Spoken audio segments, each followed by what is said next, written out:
Hello à tous, ici Judith. Me revoilà après ces longues semaines d'absence. J'ai accompagné en février et en mars deux processus praniques avec des femmes en ligne et c'était vraiment merveilleux, merveilleux. En parallèle, j'ai aussi animé tout un cursus de 4 ateliers. C'était tous les 15 jours, des ateliers de 4 heures. Donc assez dense, puissant et intense autour du corps et du féminin sacré. Donc voilà, ces 2 mois, février et mars, ont été vraiment très chargés pour moi. Puis j'ai eu besoin vraiment d'un mois, à mon tour, moi, d'être nourrie. Du coup, j'ai suivi un accompagnement en ligne, un accompagnement pranique avec Nicolas Pilartz. Donc Nicolas Pilartz, lui, ça fait 9 ans qu'il est dans le pranisme et ça fait 7 ans qu'il accompagne. C'est un peu un esprit scientifique et du coup, voilà, c'était vraiment passionnant, super intéressant. J'ai pas été vers lui au départ parce que moi je ne voulais vraiment être que dans les processus Nirahara où on nous proposait un petit peu d'alimentation solide dans les processus 100% liquides. Moi juste de me dire que je ne suis que au liquide, voilà, ça me stressait trop donc je n'allais pas vers là. Mais ce qui m'a fait aller vers l'accompagnement de Nicolas, c'est qu'il propose d'abord sur 9 jours, un processus de 9 jours 100% liquide. Et après, si on souhaite, on peut continuer jusqu'à 21 jours. Et moi, je me suis dit 9 jours au liquide, ça va, c'est ok, ça je peux le faire. Euh, donc j'ai fait mes 9 jours au liquide et ça s'est passé d'une façon incroyablement facile, fluide. J'ai eu très très peu d'envie, j'ai fait aucun écart et puis du coup j'ai enchaîné jusqu'à 21 jours. Donc j'ai fait vraiment 21 jours, même 22, 23 jours parce que j'ai continué un peu plus 100% liquide. Sans aucune envie, sans aucun... Ou alors si j'avais une envie, voilà, elle passait en quelques secondes, sans aucun écart. Et j'ai mesuré à quel point d'être vraiment au 100% liquide, c'est vraiment très très intense au niveau de la détox que j'ai eu, que ce soit au niveau physique, au niveau mental, au niveau émotionnel. J'ai à nouveau beaucoup beaucoup nettoyé. Euh, et puis au niveau des effets, au niveau de l'alignement, là ça a été vraiment très très puissant. J'ai vraiment senti qu'il y avait voilà, ma part divine que j'avais contactée en parallèle de ma part humaine, ma part divine que j'avais contactée pendant mes premiers processus praniques. Euh, je me sentais un peu comme double et là il y a vraiment une unification, comme si ma part humaine elle devenait poreuse à la lumière. Enfin c'était vraiment très très puissant, ça a été vraiment très très puissant. J'ai eu l'impression que je n'avais effleuré que la surface du pranisme. Alors que voilà, tous les premiers mois que j'ai fait dans mon chemin pranique, avec tous mes écarts en alimentation solide sur ce chemin-là, m'avaient déjà amené des résultats assez incroyables.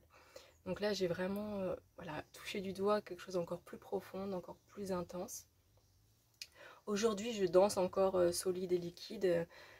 J'ai beaucoup appris de Nicolas, j'ai surtout compris pourquoi est-ce que j'avais énormément d'envie, de pulsions alimentaires quand j'ai commencé mon chemin pranique.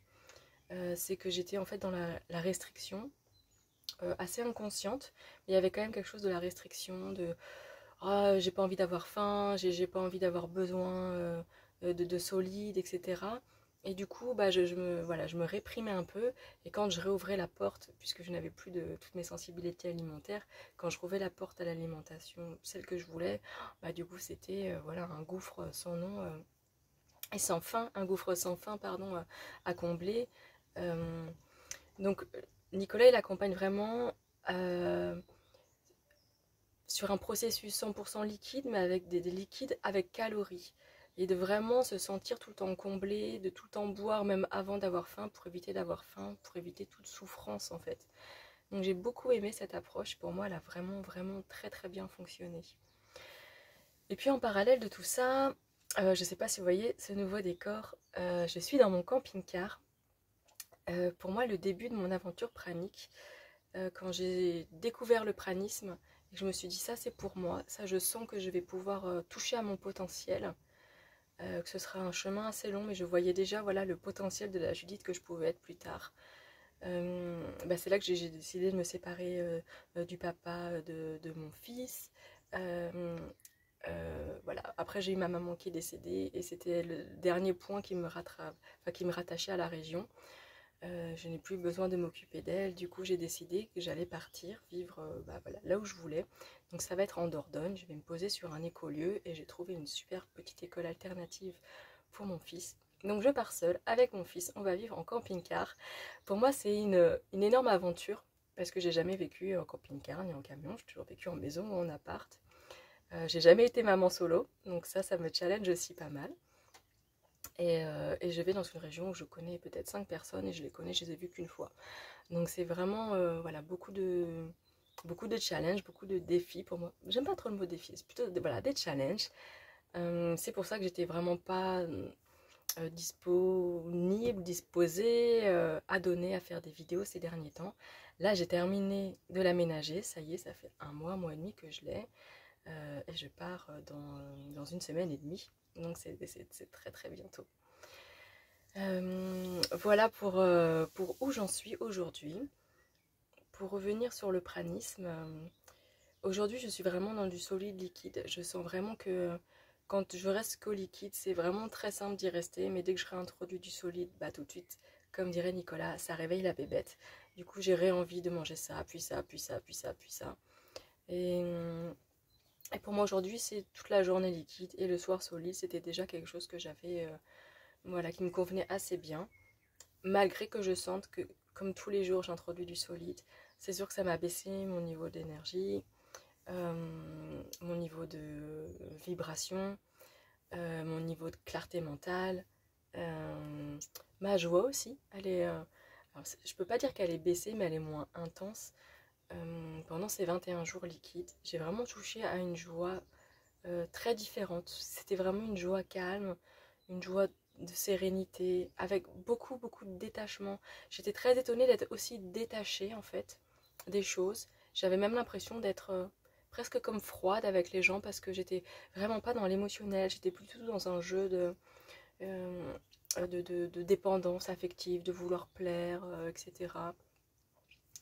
Ou de montrer à l'autre que je l'apprécie. Enfin, j'étais vraiment ouais, très distante de tout ça. C'était assez étonnant.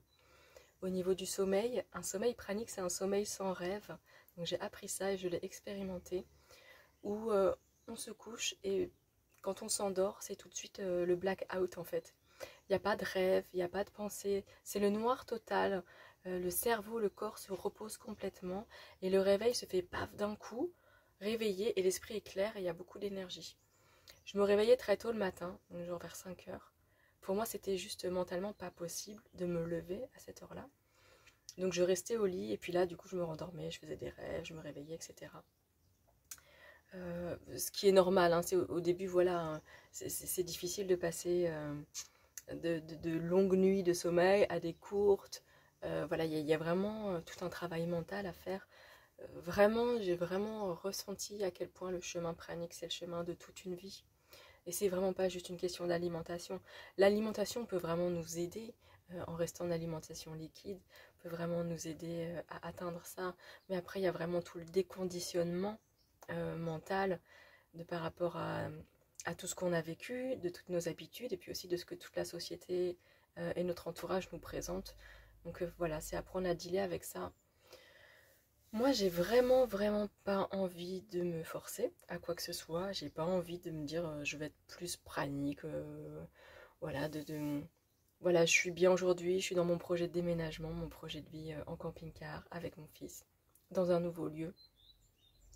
J'ai juste envie de garder quand même un maximum d'alimentation liquide parce que je sais que ça me rend bien, ça me renforce, ça me donne du courage, ça me donne plus que de la confiance et je sais que tout va aller bien. Euh, donc voilà, je ne vais pas proposer des accompagnements tout de suite. Là, je me mets plutôt en mode vacances. Voilà, je me laisse guider par la vie. Pour l'instant, c'est mon fils et mon déménagement en premier lieu. Je pense que je ferai aussi une vidéo sur ma relation avec Julien. Donc Julien qui est le papa de mon fils avec qui je me suis séparée. On vit encore ensemble, je suis encore dans la maison. Là, du coup, je vais partir dans quelques jours. Je l'avais interviewé entre guillemets sur son chemin pranique parce qu'on avait commencé ensemble. On a vraiment une relation d'amour, mais dans la séparation en fait. Moi, je refuse toute notion de couple, depuis que, voilà, que j'ai entamé mon chemin pranique. Donc ça, c'est quelque chose de très personnel. Mais je sais que quand j'en parle, ça inspire beaucoup, on pose beaucoup de questions. Donc je ferai une vidéo là-dessus. Et puis aussi, je pense que je ferai une petite vidéo pour vous présenter mon camping-car. Mon camping-car de maman solo d'un petit enfant de 3 ans. Voir un peu les trucs et astuces que j'ai pu mettre en place pour avoir la vie aussi sereine que possible, façon Montessori. Mais aller faire du Montessori dans un camping-car où tout est en hauteur, non, c'est juste pas possible. Et puis aussi pour vous montrer comment une non-bricoleuse que je suis, parce que moi j'ai jamais bricolé de ma vie, j'ai toujours eu des hommes avec moi qui le faisaient pour moi. Comment j'ai pu bah voilà, apprendre, bricoler, bidouiller, et puis franchement ça se fait, tout se fait. Et je sais, voilà, j'ai fait visiter mon camping-car, puis j'en parle à pas mal de gens, c'est vrai que les gens c'est pareil, ça les inspire beaucoup aussi. Et juste de montrer à quel point, voilà, moi j'y connaissais rien, et puis j'ai bidouillé, puis ça fonctionne. Bah, je sens que les personnes, ça les en puissance en fait, et c'est ce que j'ai vraiment envie de donner aussi. Voilà. Je vous embrasse tous très fort, je vous souhaite tout plein de bonnes choses et je vous dis à une prochaine vidéo. Bye!